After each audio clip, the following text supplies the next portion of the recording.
Hello and good morning everyone, and welcome back to my channel Samriddhi's simple life. तो कल ही हमने plan बना लिया था कि इस बार कहीं जाना है और अच्छी जगह जाना है।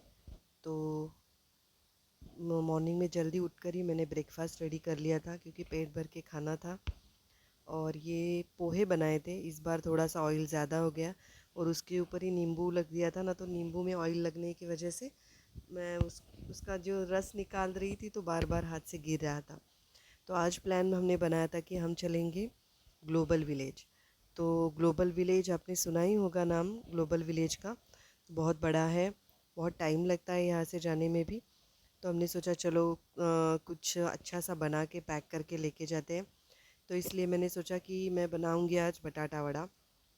और बटाटा वड़ा एकदम फिलिंग होता है, स्नैक्स भी लगता है, अच्छा टेस्टी भी लग जाता है और पेट भी भर जाता है आराम से। वो बनाने में इतना कुछ ज़्यादा टाइम भी नहीं लगता है। तो मैंने आलू ना पहले उबाल लिए थे, जब मैं पोहा बना रही थी ना तभी साइड में आलू उबाल लिए थे। और फिर ऑयल थोड़ा सा मैंने यहाँ पे ऑलिव ऑयल लिया है और उसके अंदर डाली है कुटी हुई अदरक और लहसुन। अदरक लहसुन की मिक्सी में भी पेस्ट बनाई जा सकती है, लेकिन कूटते हैं ना तो बहुत अच्छा टेस्ट आता है, उसका अलग ही फ्लेवर आता है। तो मैं बहुत बार अगर टाइम हो तो कूट लेती हूँ, नहीं तो मिक्सी में पेस्ट बनाती हूँ। फिर इसके अंदर डाली है चिलीज और थोड़ा सा नमक डाला है। और क्या डाला था, और हींग भी डाला है। और हींग डालने के बाद अगर आपके पास फ्रेश ये कोरिएंडर कोरिएंडर नहीं, कड़ी पत्ते हो ना तो वो भी डाल दीजिए। मेरे पास सूखे हुए थे ना तो मैंने वो डाल दिए। और आलू आलू जितने उबाल लिए थे ना उनको भी डाल दिया है। आप टुकड़े करके भी डाल सकते हैं, या फिर जैसे हम लोग उसको मिक्स करते हैं ना तो उसको एट सेम टाइम मैश भी कर सकते हैं। और फिर थोड़ा सा नमक कम था तो नमक भी इसके अंदर मैंने ज़रूरत के हिसाब से ऐड कर दिया है। फ्रेश वाला कोरिएंडर इसके अंदर डाल दिया है और इसको ना साइड में प्लेट में निकाल लिया ताकि ठंडा हो जाएगा ना, तभी इसके हम लोग स्मॉल बॉल्स बना सकते हैं। यहाँ पे मैंने बेसन ले लिया है, ये मार्केट से जो लेके आई थी ना वही बेसन है। और बस इसके अंदर थोड़ा सा हींग डाला है, नमक डाला है और हल्दी की पाउडर डाली है। अगर पसंद हो तो चिली पाउडर भी इसके अंदर डाली जा सकती है। मैं नहीं डालती हूँ क्योंकि ऑलरेडी हम लोग अलग से चटनी भी बनाते हैं। तो बस इसके अंदर पानी थोड़ा थोड़ा ही ऐड करें, नहीं तो एकदम ज़्यादा पानी डालेंगे ना तो पतला हो सकता है बैटर। थोड़ा थोड़ा सा बैटर की कंसिस्टेंसी चेक करते करते मैंने इसे पानी डाला और इसको थिक बनाया है।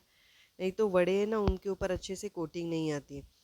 और बस एक हाथ से मैं बना रही थी, एक हाथ से रिकॉर्ड कर रही थी, तो जो आलू के बॉल्स बनाए थे ना उनको वो रिकॉर्ड नहीं कर पाई मैं। और इसको मैंने ऑयल में फ्राई करने के लिए डाल दिया है।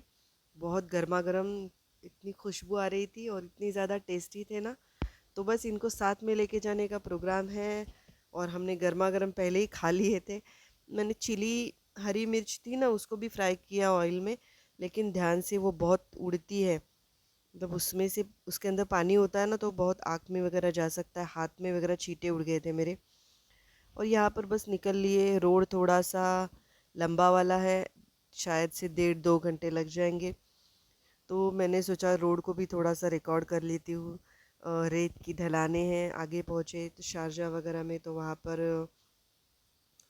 काफ़ी मतलब ट्रैफिक लगा हुआ था। अ, बहुत ही ज़्यादा पॉपुलेशन वाली सिटी है। और बस अबू धाबी आ गए हैं। और यहाँ पे कैरीफोर मॉल है ना, बहुत बड़ा है। बीच में कार में हम लोग थोड़े स्नैक्स खा रहे थे, केक वगैरह। मेरा बेटा तो जैसे कार के अंदर बैठ जाता है तो बस उसका स्नैक्स स्नैक्स खाने का मन करता है। और यहाँ पे देखिए शाम हो चुकी है, हम लोग दोपहर को निकले थे और शाम हो चुकी है, सूरज ढल रहा है। और ये आपको दिख रहा होगा बुर्ज खलीफा एकदम। आप देख सकते हैं पीछे वाली जो बिल्डिंग है ना, एकदम नोकीली सी ऐसी वो बुर्ज खलीफा है, दूर से भी दिखता है। और यहाँ पे हम लोग एंटर कर रहे हैं ग्लोबल विलेज में। मैंने सोचा मैं अच्छे से रिकॉर्ड कर लेती हूँ, अगर किसी को देखना है जाना है तो जाने के लिए भी अच्छा है। और मेरे पास भी इसकी कुछ मेमोरीज़ रहेंगी कि अच्छे से मैं देख सकती हूँ। मतलब बाद में भी कभी याद आता है ना तो देख सकते हैं अच्छे से। बस यहाँ पे अंदर पहुँच गए थे। बहुत ज़्यादा बड़ा है, बहुत कंट्रीज़ है इसके अंदर।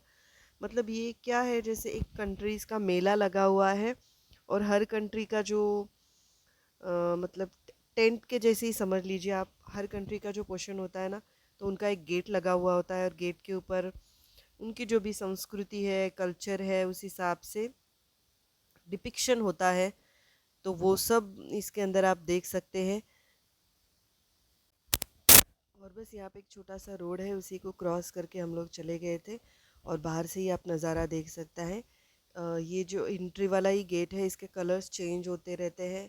और यहाँ पे जो लैंप लगे हुए थे ना बाहर, तो वो इतने सुंदर थे। एंट्री करते ही अफ्रीकन स्टाइल वाले जो मतलब डिपिक्शन था वहाँ पे, स्टैचूज जैसे बने हुए थे, कपड़ों के ड्रेसेस वगैरह। यहाँ पे अभी कोई मतलब पर्टिकुलर कंट्री का गेट नहीं है। कैसे है कि कंट्री का गेट होता है और उसके अंदर आप जाते हैं ना, तो वहाँ की चीज़ें, वहाँ का कल्चर और बहुत कुछ मतलब देखने को मिलता है। यहाँ पर एक मैप था जिसमें आप लोग देख सकते हैं, और गाइड करने के लिए भी होते हैं कि आप कहाँ से कहाँ जा सकते हैं आपको जाने के लिए। और ये लाइटिंग्स वगैरह बहुत अच्छी थी। अ, और क्रिसमस टाइम था जो हम लोग गए थे, मतलब क्रिसमस से पहले ही। तो बस सेलिब्रेशन के लिए लगाया हुआ था अंदर क्रिसमस ट्री वगैरह। ये हर एक कंट्री के अपने अपने प्रोग्राम्स भी चालू होते हैं अंदर, म्यूज़िकल शोज़ होते हैं, डांस के शोज़ होते हैं। तो देखने के लिए आपको एक पूरा दिन कम पड़ जाएगा। वैसे तो ये शाम को ही खुलता है, 4 बजे ही खुलता है शायद। और इतनी सारी इस कंट्रीज़ है कि आपको कम से कम 10 बार तो जाना पड़ेगा हर एक कंट्री को अच्छे से देखने के लिए। तो मैं पहले भी एक बार जा चुकी हूँ, तो हमें पता है कि हमें किस कंट्री में जाना है। और यस, सबसे पहली कंट्री जो हम गए थे वो थी अफ्रीका। और यही कंट्री है जो आपको पकड़ के रखेगी, क्योंकि इसके अंदर बहुत कुछ मिलता है। बहुत आर्टिफैक्ट्स है, वुडन की चीज़ें हैं, बर्ड्स है, एनिमल्स वुडन के बने हुए, ये फेसेस है वुडन के बने हुए। तो ये बहुत अच्छा, मतलब देखने ही आपका वक्त यहाँ पे इतना निकल जाएगा ना। और यहाँ से पहली बार भी मैंने कुछ थोड़ा बहुत ख़रीदा था, इस टाइम भी ख़रीदा है। किसी और व्लॉग में आपको ज़रूर से वो शो करूँगी। और बस देखते जाइए बस आप क्या क्या चीज़ें हैं। ये लायन है जो पूरा मतलब वुडन का ही बना हुआ है। बर्ड्स है, एनिमल्स है, क्राफ्टिंग के मतलब ये हॉर्स है, देखिए कितना बड़ा। ये मंकी भी वुडन का बना हुआ है।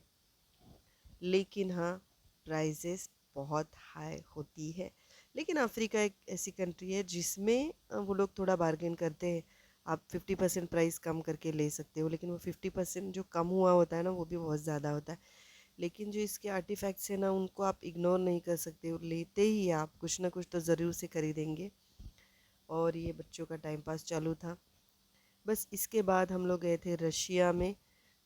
रशिया में डॉल्स वगैरह बहुत ज़्यादा रखी हुई थी, तो कल्चर मुझे इतना कुछ मतलब क्या समझ में नहीं आया। शायद अभी वॉर वगैरह है तो उस वजह से पता नहीं, यहाँ पे वो लोग ज़्यादा ध्यान नहीं दे रहे होंगे, क्योंकि एवरी ईयर इनके चेंज होता रहता है। तो ये शायद वो लोग जो कपड़े पहनते हैं यहाँ पे, उनके यहाँ पे उनके कंट्रीज़ में जो बच्चों के खिलौने होते वो था, ज्वेलरी वाला एक सेक्शन था। तो वो तो हर कंट्री का होता ही है। और आप इसके अंदर देख सकते हैं ना, मैंने एक रिकॉर्ड कर लिया था ज्वेलरी काउंटर पर। जो एक लेडी थी, शी इज़ सो ब्यूटीफुल, तो बस उसको ही थोड़ा सा कैप्चर, डिफरेंट टाइप की ज्वेलरी है। और ये देखिए सब टैटूज़ वगैरह है शायद, ग्लो टैटूज़ बनाने के लिए। खिलौने थे, ढेर सारे कपड़े थे, क्योंकि वहाँ पे ठंड बहुत ज़्यादा होती है तो उस हिसाब से उस कपड़े थे। और टॉयज़ बहुत अच्छे थे, तो बच्चे यहाँ पर बहुत ज़्यादा मतलब देख रहे थे टॉयज़ वगैरह। डॉल्स तो इनकी बहुत ब्यूटीफुल थी। और एक ये हल्क देख के तो मुझे बहुत बड़ी हंसी आई थी कि कैसा मतलब अलग सा ही बना हुआ था।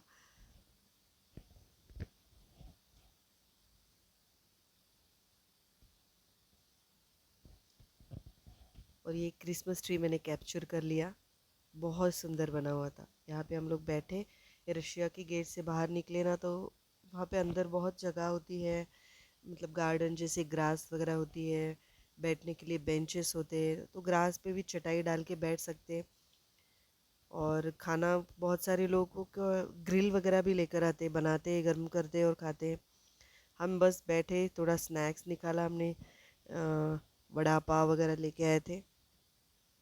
तो इसको उसको इंजॉय किया हमने बैठ के, और पेट भर गया। ऐसे आपको ब्रेक लेकर ही चलना पड़ता है क्योंकि अंदर बहुत वॉकिंग, मतलब डिस्टेंस डिस्टेंस पे है तो वॉक बहुत ज़्यादा हो जाता है। और इसके बाद शायद ये कोरिया के यहाँ का है। और ये गौतम बुद्ध की जो मूर्ति देखकर बहुत अच्छा लगा, मतलब बहुत सुंदर थी। आप देख सकते हैं उनकी चीज़ें बहुत सुंदर ही, मतलब ये कोरिया में ही लिखा हुआ है। उनके कपड़े वगैरह, मतलब आजकल बहुत सारी उनकी चीज़ें मिल जाती है मार्केट में। उनके कपड़ों वगैरह यूथ में बहुत क्रेज़ होता है ना, एकदम डेलिकेट सी पर्सनालिटी डिपिक्ट करता है। तो फिर वहाँ पे भी कुछ ज़्यादा टाइम नहीं थे, बाहर आ गए। और अफ़गानिस्तान में हम लोग, अफ़गानिस्तान का जो गेट था ना, वहाँ पे ज़्यादा देर रुके।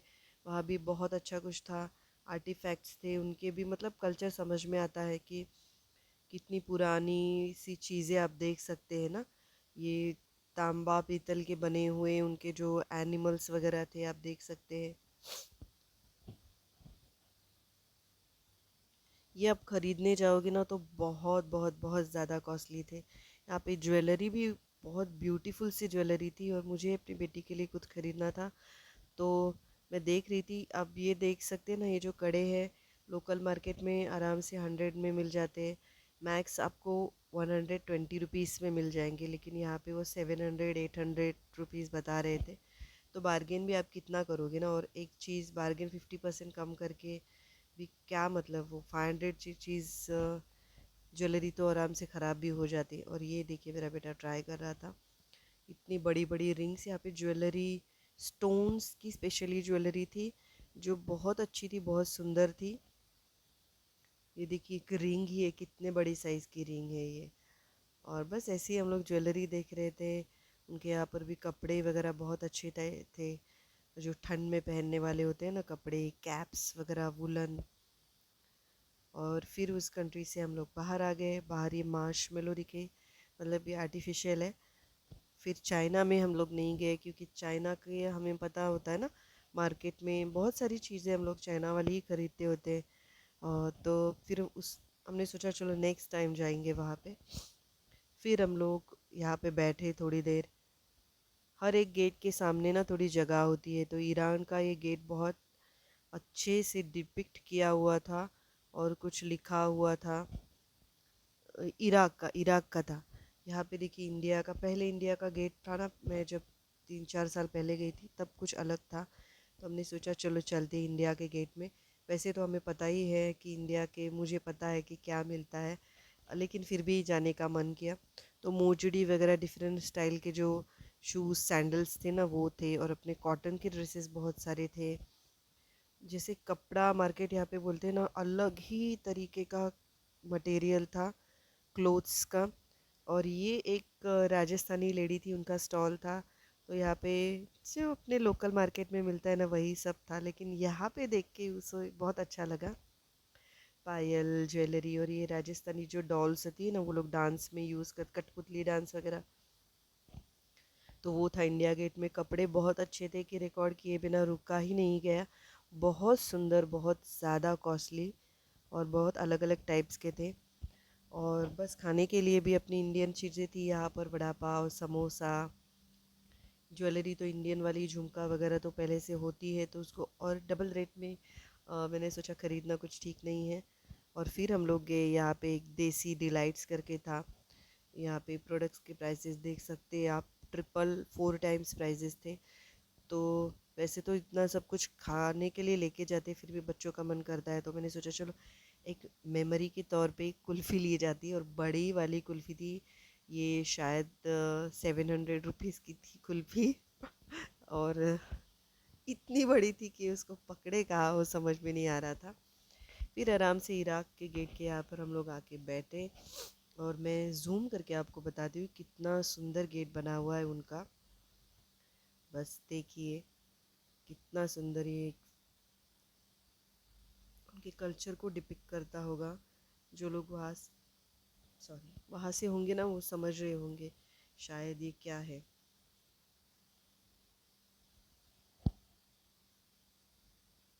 बहुत भीड़ लगी होती है बाहर, लोग मतलब आराम से बैठते, चटाई वगैरह डाल के।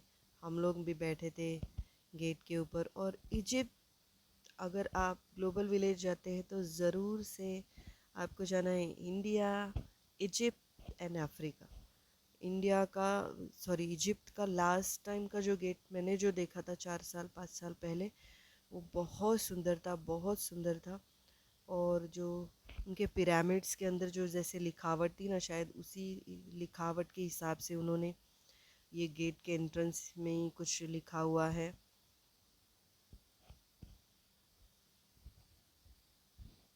बहुत सारे फॉरेनर्स आते हैं और वो दे ले लेते हैं बहुत, मतलब जो प्राइजेस यहाँ पर भी मैंने देखे बहुत हाई थे। हाँ, उनका, उनकी कंट्री का होता है वो एक स्पेशल प्रोडक्ट, तो प्राइजेस तो हाई होते ही है। बस आप देखते जाइए, अब मैं कुछ बात नहीं करने वाली हूँ यहाँ पर।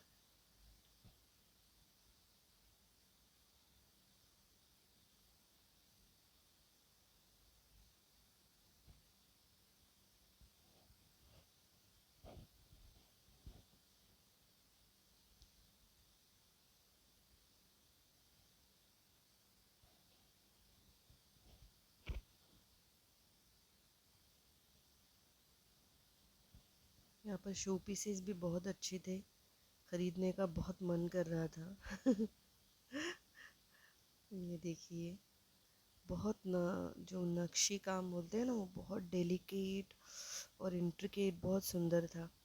बहुत सारी थी चीज़ें थी कि आप ख़रीद के शो पीस के जैसे लगा सकते हैं घर के अंदर, लेकिन बहुत कॉस्टली थी। ये मोनालिसा वगैरह की स्टैचू, उनका जो स्पिंक्स बना हुआ है ना, ये देखिए, जो पिरामिड्स के यहाँ पे बाहर, तो वो वैसे वाले स्टैचूज़ थे। तो छोटे छोटे से, लेकिन कॉस्टली बहुत ज़्यादा। और फिर यही पे हम लोग ज़्यादा टाइम थे, और ज़्यादा टाइम निकल जाता है अफ्रीका में। और अफ्रीकन्स बोलते हैं दीदी दीदी करके बुलाते हैं अफ्रीकन्स, तो बहुत अजीब लगता है। मतलब उनको सीख गए हिंदी लैंग्वेज, उनको पता है कि कैसे बुलाना है, तो दीदी करके बुलाते हैं, अफ्रीकन लेडीज़ होती है।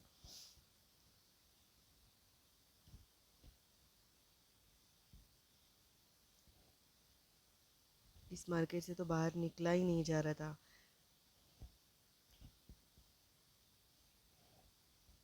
ये टर्की का गेट है, और शायद हम टर्की में नहीं गए थे, क्योंकि वहाँ पे भी थोड़ा सा, नहीं ये टर्की है शायद। अंदर गए कि नहीं मुझे अभी याद भी नहीं आ रहा, इतना हम लोग घूमे थे। और पैरों में बहुत दर्द करता है। हाँ, ये टर्की ही है। और यहाँ पे भी बहुत सारी सुंदर चीज़ें थी अंदर, जो आप देख सकते हैं ना, ये इतना सुंदर था ना। ये डॉल्स जैसे बनी हुई हैं, आप हैंग कर सकते हैं उसको लेके घर के अंदर। और ये एविल आई के लिए जो लगाते हैं, वो भी बहुत सुंदर था, कार में लगा सकते हैं, घर के दरवाजे मेन डोर पे लगा सकते हैं। तो ये यहाँ पर बहुत, और ये शायद ना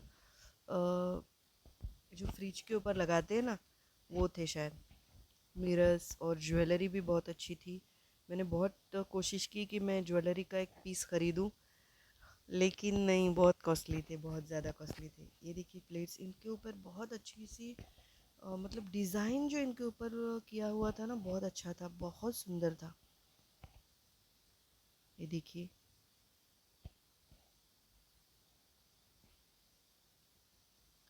और बस फिर थोड़ी देर बैठे हम लोग बाहर आके, पैरों में दर्द हो जाता है तो घर पे आके एक दवाई तो लेनी पड़ती है, पेन किलर की एक।